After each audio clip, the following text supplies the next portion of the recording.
Olá, senhoras e senhores, tudo bem com vocês? Eu sou Amanda Calil, sou advogada e sou professora de Direito em uma universidade pública aqui na Espanha. Não é um tema muito comum, não são muitas perguntas que eu recebo perguntando como eu consegui ser professora na Espanha, mas é verdade que é um tema curioso. Então, pelo menos uma ou duas vezes ao mês, eu recebo uma mensagem dizendo: poxa, eu quero ser professora universitária também, o que eu tenho que fazer? Se esse é o seu caso, ou se você conhece alguém que deseja ser professor ou professora universitária em uma universidade espanhola, fica comigo neste vídeo porque eu vou te contar muita coisa interessante.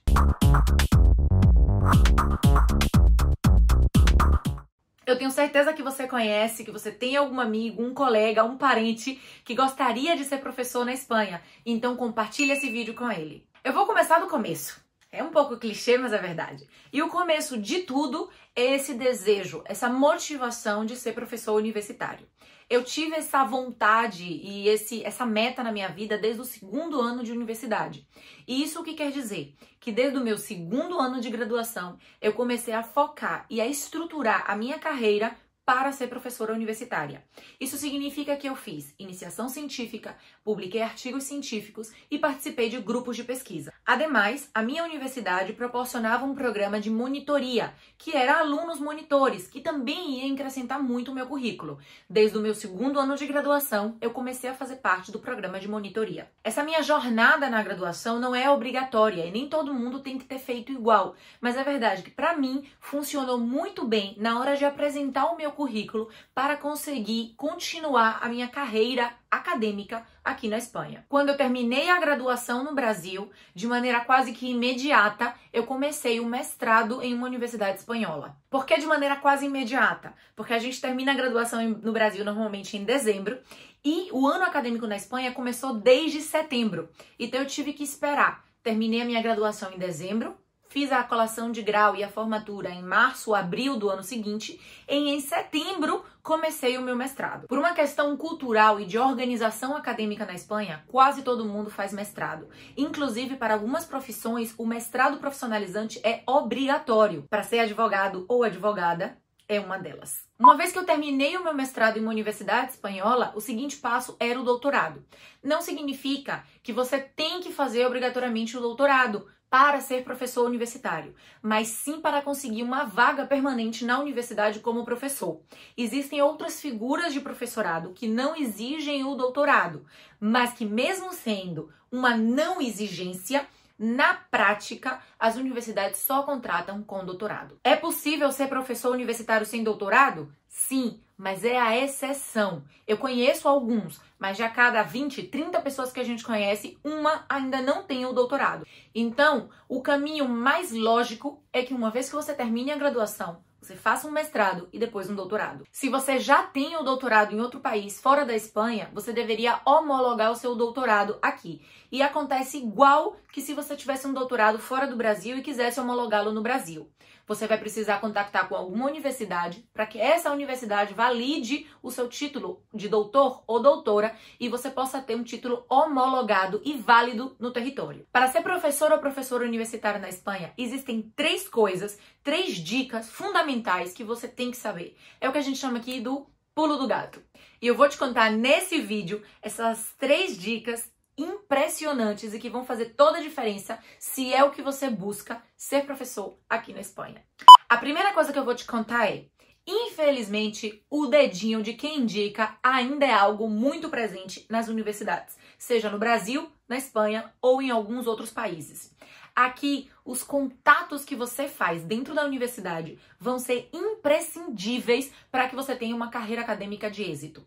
Não estou dizendo que você não precisa ter um bom currículo ou que você vai conseguir uma vaga simplesmente por conhecer e ter amizade com alguém, mas sim que o networking, os contatos, as amizades, os conhecimentos que você faz dentro de um círculo da universidade vão ser mais do que necessário para que você tenha os caminhos mais fáceis e mais abertos na hora de conseguir uma vaga na universidade. É muito difícil conseguir uma vaga de professor quando você não conhece ninguém.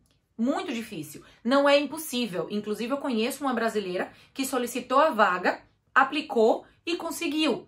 e hoje ela é contratada pré-doutoral na Universidade de Sevilha, na área de linguística, de educação, e ela realmente não tinha contatos prévios. É possível? Sim, não é impossível, mas é mais difícil, é menos comum, mais complicado, mas não significa que não seja possível. Eu, Amanda, quando eu consegui a minha vaga, sim, eu tinha já o contato prévio na universidade, eu estava fazendo o doutorado, o meu diretor de tese já me conhecia há 2 anos, foi quando eu consegui a minha vaga na universidade.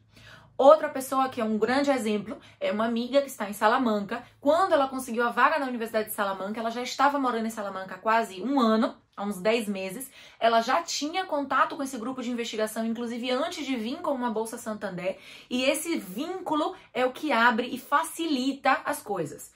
Comparando sempre, a gente tem que deixar isso muito claro, comparando sempre com uma pessoa que não tem nenhum tipo de contato na universidade, as coisas vão ser mais fáceis. Mas não significa que vão te dar de mão beijada, que vão te entregar gratuitamente nenhuma vaga pelo simples fato de conhecer. Você tem que trabalhar muito e tem que ter um bom currículo, aliado a esse bom networking. O segundo tipo de contrato que a gente tem com a universidade são contratos laborais, que também saem através de convocatória pública, em que você pode ser professor associado, professor substituto interino. Esses contratos também são por tempo determinado, são contratos laborais de reda, e você tem um vínculo com a universidade pública pelaquele tempo determinado do contrato. Para ser professor associado, por exemplo, o doutorado ele não é imprescindível, não é obrigatório. No entanto, todos os professores associados que eu conheço do meu departamento têm doutorado. Porque é uma questão muito lógica, né? Abre a convocatória.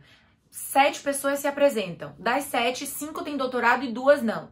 A menos que essas 2 que não têm um doutorado tenham um currículo excelente e maravilhoso, na hora de fazer a pontuação, uma dessas 5 com o doutorado vão ter mais pontos, porque o doutorado ele conta ponto. Então é mais fácil que ela fique na primeira colocação e seja a que entre para a vaga de professor associado, professor substituto interino ou substituto e etc. O terceiro tipo de figura, o terceiro tipo de contratação é um contrato em que você já tem um vínculo permanente com a universidade, inclusive para poder optar esse tipo de contratação da carreira acadêmica, do escalão acadêmico, é necessário que você tenha que se apresentado previamente a uma avaliação da ANECA, que é a Agência Avaliadora Espanhola, e a partir daí, doutorado imprescindível, não tem jeito, precisa ter o doutorado, você vai galgando diferentes níveis dentro da carreira acadêmica. Os 2 primeiros níveis são contratos laborais, ou seja, vínculo laboral também, CLT, e os 2 últimos escalões são vitalícios, funcionário de carreira vitalício. Para conseguir chegar em funcionário de carreira vitalício, obrigatoriamente você vai passar por esses 2 primeiros escalões de contrato laboral, de contrato CLT. Vou explicar rapidamente porque é muita informação, mas só para vocês terem uma ideia de como funciona. O primeiro tramo, o primeiro escalão que a gente tem é o chamado de professor ajudante doutor. Esse tramo, obrigatoriamente, precisa ser doutor, você precisa estar acreditado na ANECA, precisa passar pela avaliação da Agência Avaliadora Espanhola. Esse contrato é um contrato que dura 6 anos e você tem um vínculo permanente de 6 anos com a universidade. Quando acaba esses 6 anos, você já tem que estar acreditado para o segundo escalão, que é professor contratado doutor. Aí o contrato já é indefinido, não tem prazo para acabar. Você já está contratado de maneira indefinida na universidade. Se você não quiser subir o escalão para funcionário público, não está obrigado. Se você quiser, a partir daí você tem que se qualificar outra vez na ANECA para professor titular de universidade.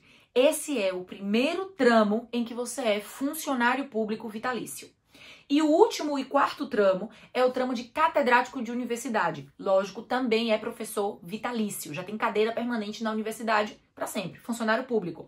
Esse cargo também precisa estar reconhecido e acreditado pela ANECA previamente para poder aceder a esse cargo.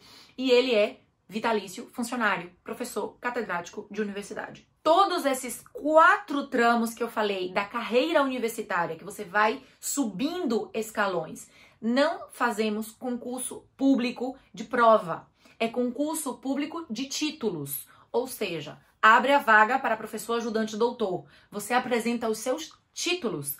Aprovou com seus títulos, você já é professor ajudante doutor para aquela vaga. Abriu uma vaga de professor contratado doutor. Você vai apresentar títulos. E um deles que você tem que apresentar obrigatoriamente é o certificado da ANECA de que você está devidamente qualificado para aquela vaga.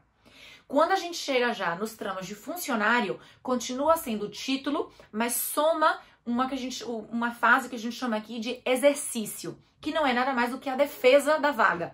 Então é como se fosse uma banca de doutorado, quando você vai e faz a defesa do seu currículo e do seu projeto docente para poder ter aquela vaga. Igualmente, quando a gente vai para o último escalão, é a mesma coisa. Uma parte é título e a outra parte é esse exercício, que é a defesa do seu currículo, a defesa da sua vida, da sua carreira acadêmica. Ok, muita informação, né? Chegou até aqui. Tá, Amanda, entendi como funciona. O que eu quero saber é e como eu posso ser professora?